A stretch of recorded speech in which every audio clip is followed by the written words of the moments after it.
Somewhere in the world right now, there is a photograph. You cannot know which one. It could be a satellite image. A tourist photo. A blurry background of a selfie someone took years ago.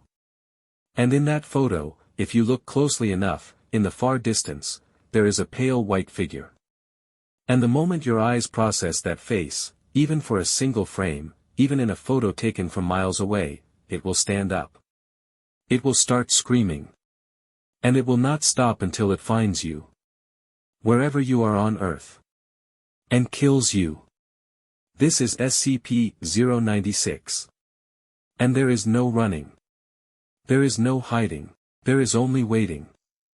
SCP-096 is a humanoid creature standing approximately 2.38 meters tall. It weighs almost nothing for its height, only 77 kilograms. Its body is impossibly thin.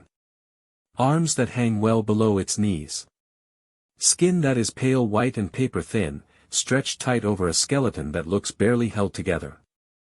Its face, and this is critical, its face must never be seen. Ever. Under any circumstances. SCP-096 spends most of its time sitting in its containment cell. Doing nothing. Facing a corner. Occasionally it will rock back and forth. Occasionally it will let out a soft whimper. It appears distressed. Almost sad.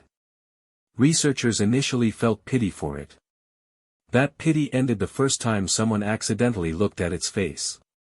Because SCP-096 does not attack out of malice.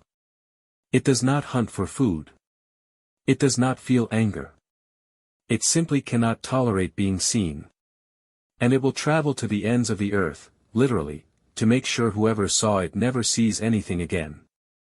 Containing SCP-096 is less about keeping it locked up and more about making absolutely sure nobody ever sees its face. The containment cell is a 5 meter by 5 meter steel cube. No cameras are permitted inside, even Foundation security cameras. No windows. No observation panels. All personnel who enter must wear opaque face coverings that completely block forward vision. If SCP-096 has been triggered, meaning someone somewhere has seen its face, all personnel must immediately avert their eyes, lie face down on the floor, and wait. There is no stopping it once triggered. There is no tranquilizer strong enough. There is no door thick enough. The only containment protocol for an active SCP-096 is to retrieve whatever is left of the target, coax SCP-096 into a containment bag, without anyone looking at it, and transport it back. The procedure for retrieving it after an incident involves a team of agents who are literally blindfolded. Every single time. SCP-096 was first flagged by the Foundation after a series of bizarre deaths across 3 different continents over a span of 11 days. Each victim was found in the same condition, or rather, what was left of each victim. Forensics could not determine cause of death because there was simply not enough left to examine. Surveillance footage from 2 of the locations showed the same pale figure moving through frame at impossible speed, head down, arms swinging, mouth open and screaming, before the cameras cut to static. The connection between the victims seemed random until a Foundation analyst noticed something in the background of a photograph posted on a now-deleted social media account. A pale shape. Standing in a field. Barely 3 pixels wide in the background of what was meant to be a birthday party photo. The analyst flagged it. The analyst was told not to look too closely. The analyst looked too closely. Foundation retrieval teams reached his location 47 minutes later. They found the analyst's badge. Nothing else. Incident 096-1A. A junior researcher entered SCP-096 containment cell to deliver a sedative injection. Standard procedure. The researcher wore the required opaque visor. However, upon entering, the researcher tripped. The visor shifted. For an estimated 0.3 seconds, the researcher's left eye had an unobstructed line of sight to SCP-096's face. What followed was documented by audio sensors only since no cameras were permitted inside. SCP-096 began emitting a sound researchers describe as, and this is a direct quote from the incident report, a sound no living thing should be capable of producing. The researcher made it 4 meters down the corridor before SCP-096 tore through the containment cell door, a door rated to withstand 3,000 pounds of force per square inch. The screaming lasted 11 more seconds. Then silence. In a separate experiment, Foundation researchers attempted to determine the limits of SCP-096 trigger by showing it a photograph taken from 47 kilometers away via aerial drone.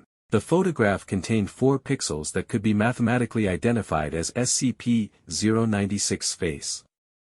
SCP-096 triggered within seconds. The drone operator who reviewed the photograph on his monitor was found 6 hours later, or parts of him were. SCP-096 is still contained. Probably. The Foundation's greatest fear is not a containment breach inside a facility. It is the possibility that somewhere out there, in a photograph already taken, already uploaded, already seen by millions, SCP-096 face is visible. Buried in a background. Hiding in a crowd shot. 1 pixel too many in a satellite image. Because SCP-096 does not forget. It does not lose the scent. It does not stop. There is a reason the Foundation's first response to any SCP-096 sighting is not to contain the creature, it is to destroy every copy of every photograph, every hard drive, every server. The creature can be retrieved. The image cannot be unseen. Next time you scroll through old photos, vacation shots, group pictures, landscape backgrounds, maybe don't zoom in too far on the horizon. Just in case there is something pale and thin standing very, very still in the distance. Already looking back at you. If this video gave you chills, subscribe for weekly SCP videos, and tell me in the comments which SCP we should cover next. I dare you to keep watching.